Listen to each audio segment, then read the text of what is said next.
ಸ್ಥಳೀಯ ಸಂಸ್ಥೆ ಚುನಾವಣೆಗಳಲ್ಲಿ ಸಾಂಪ್ರದಾಯಿಕ ಮತಪತ್ರಗಳನ್ನು ಬಳಸುವುದಕ್ಕೆ ಅನುಕೂಲವಾಗುವಂತೆ ಕಾನೂನು ತಿದ್ದುಪಡಿ ಮಾಡಲಾಗುತ್ತಿದ್ದು, ಒಂದೆರಡು ದಿನಗಳಲ್ಲಿ ಸುಗ್ರೀವಾಜ್ಞೆ ಮೂಲಕ ಜಾರಿಗೊಳಿಸುವುದಾಗಿ ಉಪಮುಖ್ಯಮಂತ್ರಿ ಡಿಕೆ ಶಿವಕುಮಾರ್ ಹೇಳಿದ್ದಾರೆ.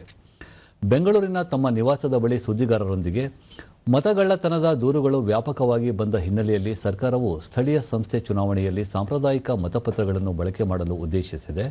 ಈ ಸಂಬಂಧ ಈಗಾಗಲೇ ಚುನಾವಣಾ ಆಯೋಗಕ್ಕೂ ಪತ್ರ ಬರೆಯಲಾಗಿದೆ. ಪ್ರಸಕ್ತ ರಾಜ್ಯದಲ್ಲಿರುವ ಚುನಾವಣಾ ಕಾನೂನಿನಲ್ಲಿಯೇ ಮತಪತ್ರಗಳ ಬಳಕೆಗೆ ಅವಕಾಶ ಕಲ್ಪಿಸಲಾಗಿದೆ. ಈ ಸಂಬಂಧ ಬಿಜೆಪಿ ಸರ್ಕಾರ ಅವಧಿಯಲ್ಲೇ ಚುನಾವಣಾ ಕಾಯ್ದೆಗೆ ತಿದ್ದುಪಡಿ ಮಾಡಲಾಗಿದೆ. ಅದನ್ನು ತಮ್ಮ ಸರ್ಕಾರ ಸಮರ್ಪಕವಾಗಿ ಅನುಷ್ಠಾನಗೊಳಿಸಲು ಮುಂದಾಗಿದೆ ಎಂದು ಹೇಳಿದರು.